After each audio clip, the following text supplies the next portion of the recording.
एक गरीब लड़के की दिल को छूने वाली कहानी, हार्ट टचिंग स्टोरी। इस पोस्ट में एक गरीब लड़के की कहानी आपसे शेयर करने जा रहा हूँ। ये कहानी मेरे दिल को तो छू गई। अगर आप भी इस कहानी को पूरे मन से पढ़ोगे तो सच में आपकी आंखों में भी पानी आ जाएगा। एक भयानक अंधेरी रात में मंदिर की सीढ़ी पर मंदिर में लगे लाइट की रोशनी में एक साधारण 15 साल का लड़का पढ़ाई करते दिखा। ठंडी के दिन थे, वो ठंड से काम रहा था लेकिन पढ़ाई में खोया हुआ था। हफ्ते में 2 दिन में उस रास्ते से होकर गुजरता था। दिन में कभी वो नजर नहीं आता। मुझे काफी जिज्ञासा होती थी उसके बारे में जानने की। एक रात खाना खाकर मैं गाड़ी लेकर उसी रास्ते से गुजरने वाला था। सोचा जाते जाते कुछ पार्सल लेकर जाऊंगा उसके लिए। मैं पार्सल लेकर गाड़ी से उस मंदिर के पास पहुंचा। लड़का सीढ़ियों पर बैठकर हमेशा की तरह पढ़ाई कर रहा था। मैंने गाड़ी रोकी और उसके पास गया। मेरी तरफ जब उसने देखा तो वो मुस्कुरा दिया जैसे वो मुझे पहले से जानता हो। मैंने उससे पूछा, बेटा तुम हमेशा यहीं पर क्यों पढ़ाई करते हो?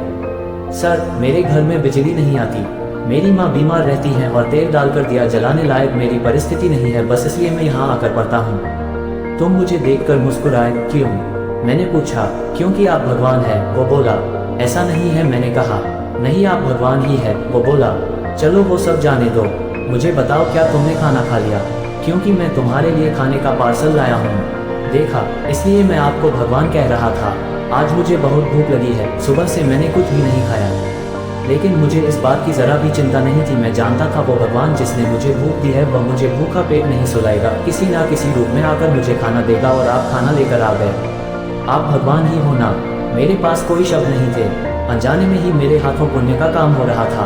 हर दिन कर्जे में डूबे होने के कारण ऊपर वाले को, उस भगवान को कोसता था। आज उसने मुझे ही भगवान की उपाधि देकर शर्मसार कर दिया था। आधा खाना खाकर उसने आधा बचा लिया और मुझसे बोला कि सर आप 5 मिनट यही ठहरिए, मैं ये खाना मेरी माँ को देकर आता हूँ। मंदिर से कुछ दूर एक पुराने घर की तरफ जाते हुए मैं उसे देखता रहा। कुछ मिनटों बाद वह वापस लौटा। उसके हाथों में मुट्ठी भर फूल थे। उसने वो मेरे पैरों में रख दिए और बोला, माँ ने कहा है जिस भगवान ने हमारा पेट भरा है उसके चरणों में थोड़े फूल तो चढ़ाने ही चाहिए। मेरी आंखें बंद हो गई और उसमें अपने आप आंसू निकल आए। आंखें खोल के मैंने उसके पुराने घर के तरफ देखा। उस घर के सामने पड़े पत्थर में भी मुझे प्यारी सी मुस्कान दिखाई दे रही थी। उस लड़के की आंखों में मुझे साक्षात भगवान दिखाई दे रहा था। दोस्तों, कहते हैं कि भगवान सबकी मदद करते हैं, बस वह खुद सामने नहीं आते, किसी ना किसी के जरिए हम तक वह मदद पहुंचा देते हैं। बस जरूरत है तो उन पर विश्वास करने की। अगर स्टोरी अच्छी लगे तो हमारे चैनल को